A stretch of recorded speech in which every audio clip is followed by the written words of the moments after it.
بسم اللہ الرحمن الرحیم. Students, Assalamu alaikum.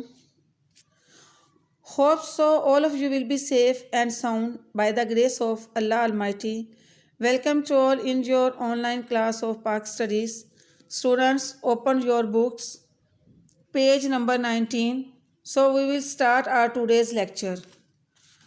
Students, آج کے اپنے اس لیکچر میں ہم باب 2 تحریک پاکستان اور پاکستان کا قیام اس کا آغاز کر رہے ہیں، اور اس میں ہم دو جو ٹاپکس ہیں ان کو زیر بحث لائیں گے.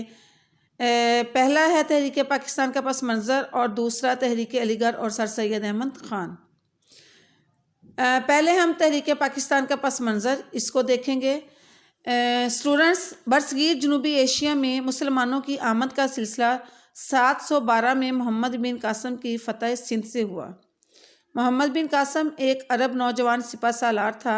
سندھ کے راجہ داہر کو اس نے شکست دی اور محمد بن قاسم کے ساتھ اس وقت کچھ لوگ عرب سے تبلیغ اسلام کی غرض سے آئے اور مستقل طور پر سندھ اور ملتان میں آباد ہوئے.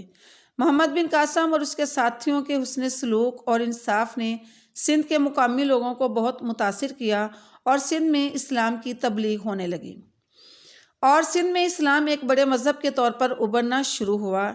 اسٹوڈنٹس، اس کے بعد غزنوی دور حکومت شروع ہوتا ہے اور غزنوی دور حکومت 1003 تا 1206 تک محیط ہے.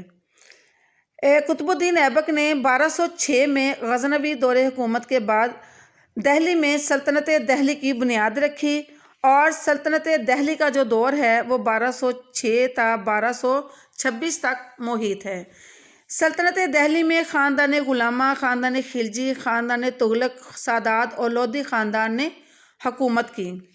اس کے بعد 1226 میں ظہیر الدین بابر نے دہلی میں مغلیہ حکومت جو ہے اس کی بنیاد رکھی، اور یہ مغلیہ حکومت جو تھی یہ 1857 تک قائم رہی. مغلیہ دور حکومت میں بابر، ہمایوں، اکبر، جہانگیر، شاہ جہاں اور اورنگزیب عالمگیر مشہور حکمران تھے، اور آخری مغل حکمران بہادر شاہ ظفر کو انگریزوں نے 1857 میں شکست دے کر رنگون میں گرفتار کر لیا اور وہ وہیں پر فوت ہوئے.